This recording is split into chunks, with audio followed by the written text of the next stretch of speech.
Bom dia. Nossa meditação hoje é em Mateus 19, iniciando no capítulo 16, no versículo 16, que diz assim: o jovem rico. E eis que, aproximando-se dele, um jovem disse-lhe: Bom mestre, que bem farei para conseguir a vida eterna? E ele disse-lhe: Por que me chamas bom? Não há bom senão um só, que é Deus. Se queres, porém, entrar na vida, guarda os mandamentos. Disse-lhe ele: Quais? E Jesus disse: Não matarás, não cometerás adultério, não furtará, não dirá falso testemunho. Honra teu pai e tua mãe, e amarás o teu próximo como a ti mesmo. Disse-lhe o jovem: Tudo isto tenho guardado desde a minha mocidade. Que me falta ainda? Disse-lhe Jesus: Se queres ser perfeito, vai, vende tudo que tens, dá aos pobres e terás um tesouro no céu. E vem, segue-me. E o jovem, ouvindo essa palavra, retirou-se triste, porque possuía muita propriedade. Disse então Jesus a seus discípulos: Em verdade vos digo que é difícil entrar um rico no reino dos céus. E outra vez vos digo que é mais fácil passar um camelo pelo fundo de uma agulha do que entrar um rico no reino de Deus. E os seus discípulos, ouvindo isto, admiraram-se muito, dizendo: Quem poderá, pois, salvar-se? E Jesus, olhando para eles, disse-lhe: Aos homens é impossível, mas a Deus tudo é possível. Então Pedro, tomando a palavra, disse-lhe: Eis que nós deixamos tudo e te seguimos. Que receberemos? E Jesus disse-lhes: Em verdade vos digo que vós que me seguiste, quando na regeneração o Filho do Homem se assentar no trono da sua glória, também vós assentareis sobre 12 tronos para julgar as 12 tribos de Israel. E todo aquele que tiver debaixo, deixado casa, ou irmã, ou pai, ou mãe, ou mulher, ou filho, ou terra, por amor do meu nome, receberá 100 vezes tanto e herdará a vida eterna. Mas olha uma coisa que me chama a atenção. Quando os discípulos perguntou, em verdade, e o jovem, ouvindo essas palavras, retirou-se, triste, porque possuía muitos bens. Mas olha só o que Jesus falou. Então Jesus disse aos seus discípulos: Em verdade vos digo que é difícil entrar num rico no reino dos céus. E outra vez vos digo que não é fácil passar, é mais fácil passar o camelo pelo fundo de uma agulha do que entrar um rico no reino de Deus. E os discípulos, ouvindo isso, admiraram-se, dizendo: Quem poderá, pois, salvar-se? Mas Jesus disse algo muito importante. Jesus, olhando para eles, disse-lhe: Ao homem isso é impossível, mas a Deus tudo é possível. Então, aquele jovem que saiu triste, isso não quer dizer que porque ele não aceitou Jesus naquele momento, ele perdeu a salvação. Ele pode ter meditado, é uma conjectura, eu estou conjecturando aqui, entre aspas. Ele pode ter ido para casa e depois refletido e aceitado Jesus. Não seguiu Jesus, indo com Jesus, mas aceitou Jesus.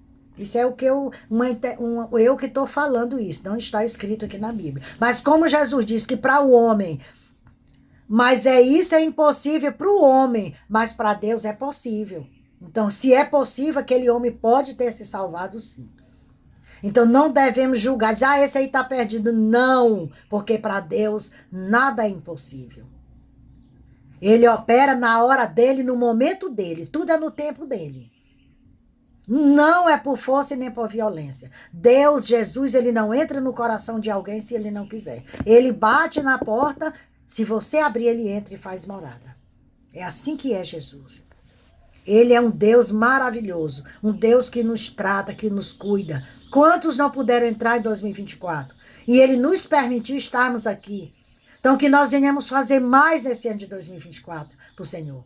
Aquilo que negligenciamos atrás, vamos fazer diferente agora para frente. Continuar levando a semente do Evangelho. Porque muitas são as pessoas que estão partindo sem Cristo. E Jesus, ele se entristece quando o ímpio parte sem conhecê-la, sem ter dado um passo para ele. Agora, quando um servo dele, fiel, vai, ele se alegra, porque ele sabe que aquela alma está salva. Agora, quando um que não deu um passo para Cristo, que não aceitou Jesus, ele se entristece. Porque ele não quer perder nenhuma vida. Ele morreu por todos nós. Não morreu só pelos pobres, ele morreu por toda a humanidade. Toda a humanidade. Então ele diz bem aqui, George Otis Jr. diz assim, para que uma comunidade seja transformada, é preciso que seus moradores recebam a necessidade de mudança. A maioria das pessoas que possuem esse reconhecimento não vive no mundo ocidental.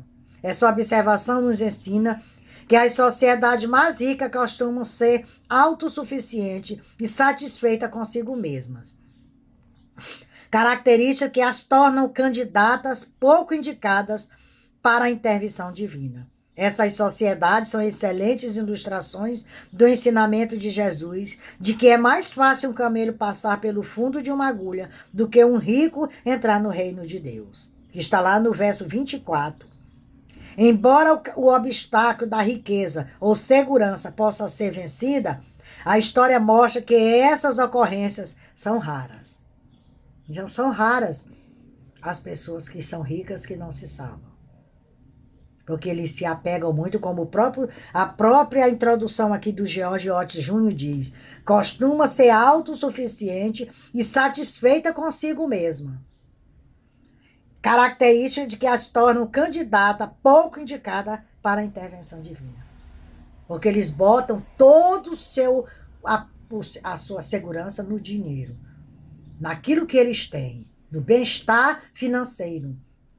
Esquecem, deixa Deus de lado. Nós temos países hoje, do qual não citarei o nome, que foram países que foram berço do evangelho. E hoje as igrejas estão vazias e fechadas porque o povo cresceu financeiramente de uma tal maneira que está aqui como o texto diz aqui.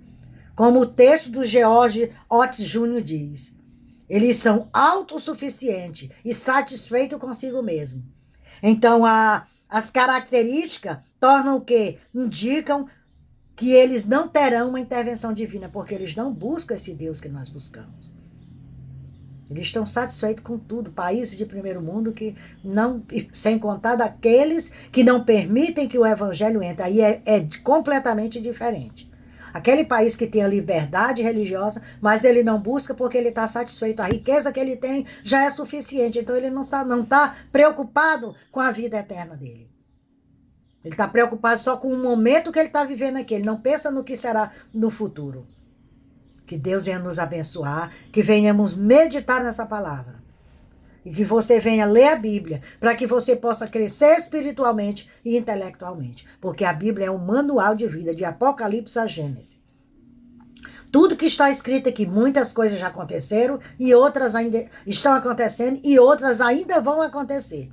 Mas acontecerá, porque a palavra do Senhor, ela é justa, ela é viva e eficaz. Ela é justiça, ela é salvação, mas também ela é condenação se você não seguir. E a Bíblia diz que ai daquele que tirar um tio ou aumentar um tio dessa palavra. Se não se arrepender, já será condenado. Que Deus venha nos abençoar. Me siga lá no YouTube, Raimunda Nunes, Mensagem de Salvação. Compartilhe os meus vídeos para que mais vida possa ser alcançada com essa mensagem.